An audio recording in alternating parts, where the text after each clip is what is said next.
It's 8 p.m. You're on your nightly video call with your 6-year-old daughter. You've both read a story, you've talked about her day, and now it's time to hang up. And she says it. "Papa, I don't want to call anymore. I get too sad when you hang up." The screen goes dark.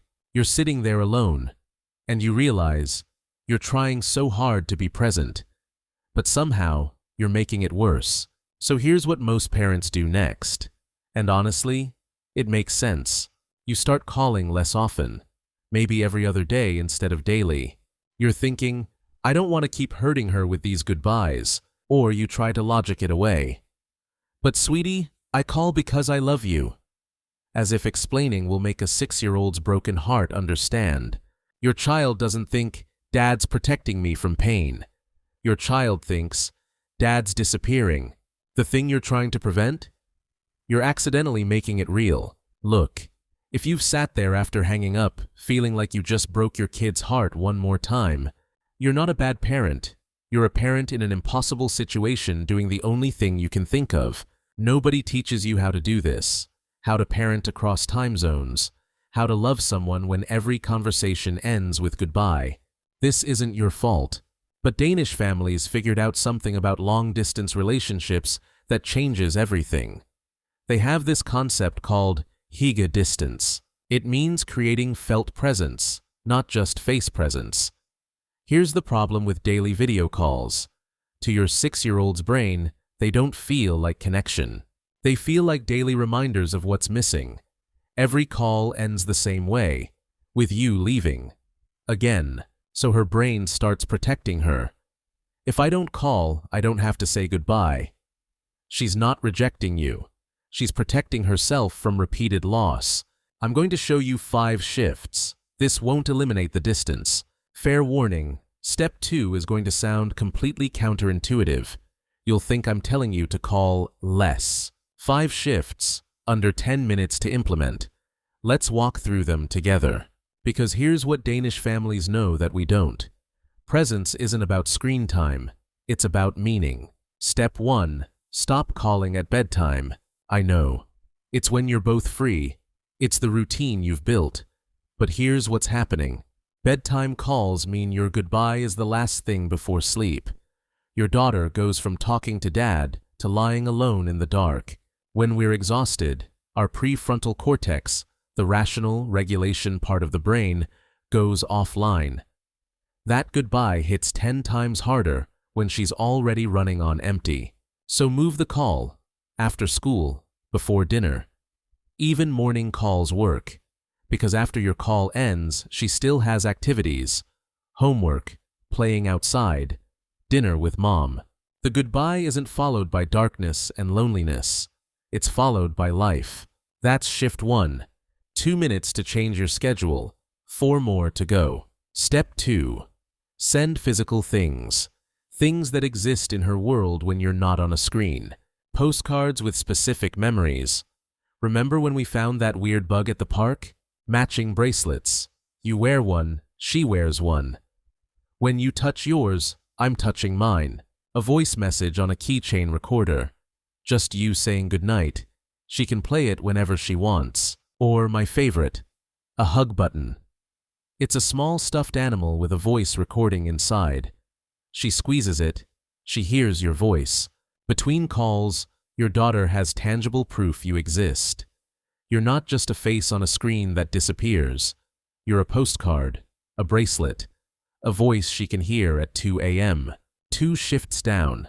Moving from screen only to real-world presence. Step 3.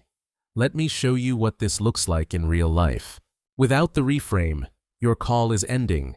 You say, "Okay, sweetie, I have to go now." Your daughter starts crying. You feel panic rising. Everyone feels terrible. With the reframe, "Okay, time to put our love in the pocket." You both tap your chest pockets. She engages. "To my ballet class." "Perfect. Mine's going to work." And watch. Her shoulders drop. She's not thinking Dad is leaving. She's thinking Dad's love is staying. The goodbye becomes a game, not a loss. Step 4. Here's the thing about video calls. They require both of you to be available at the exact same time. So try this. Asynchronous connection. Record short videos throughout your day. Hey, look at this coffee shop. I saw a dog that looks exactly like the one in your book. She can watch these whenever she needs connection. Not on a schedule. When she misses you. Not every connection needs a goodbye. Some can just exist.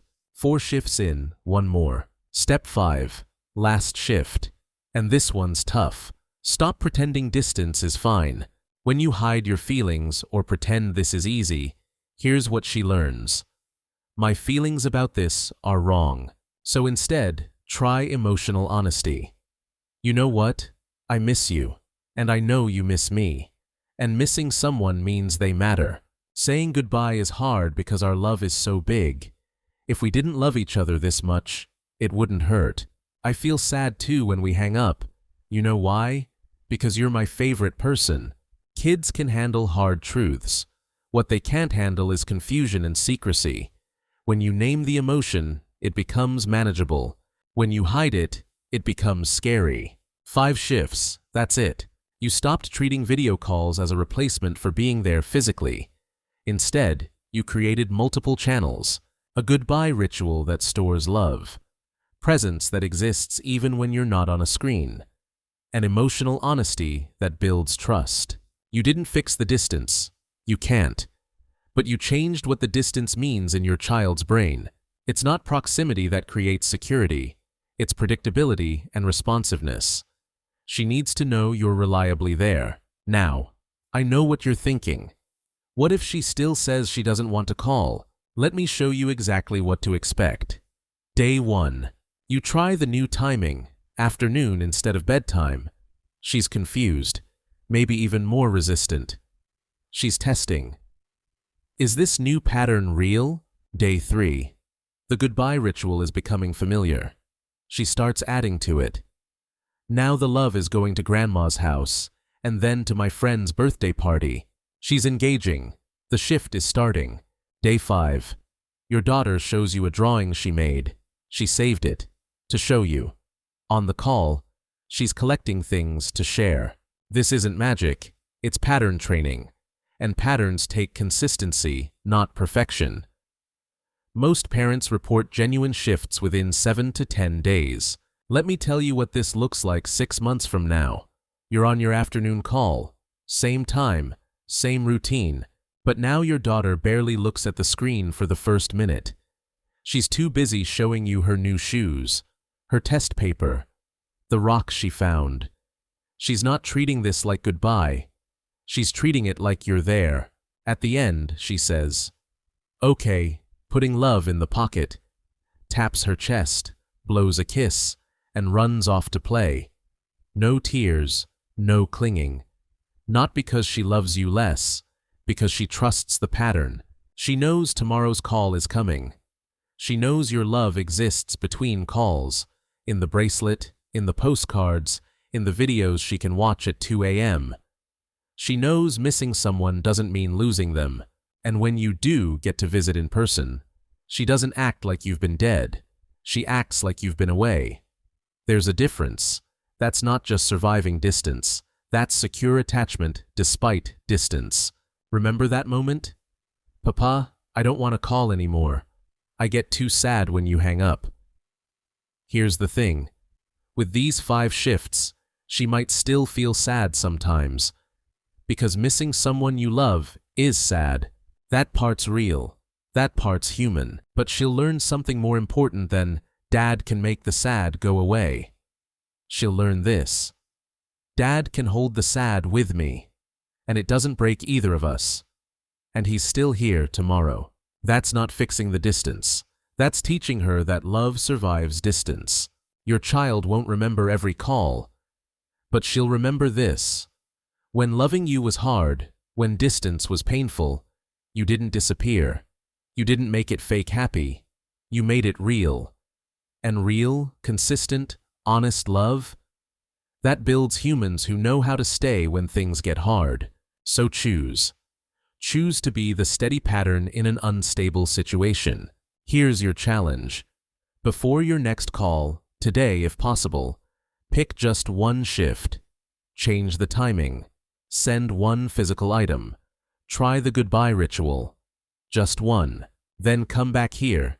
Tell me what happened. Comment below.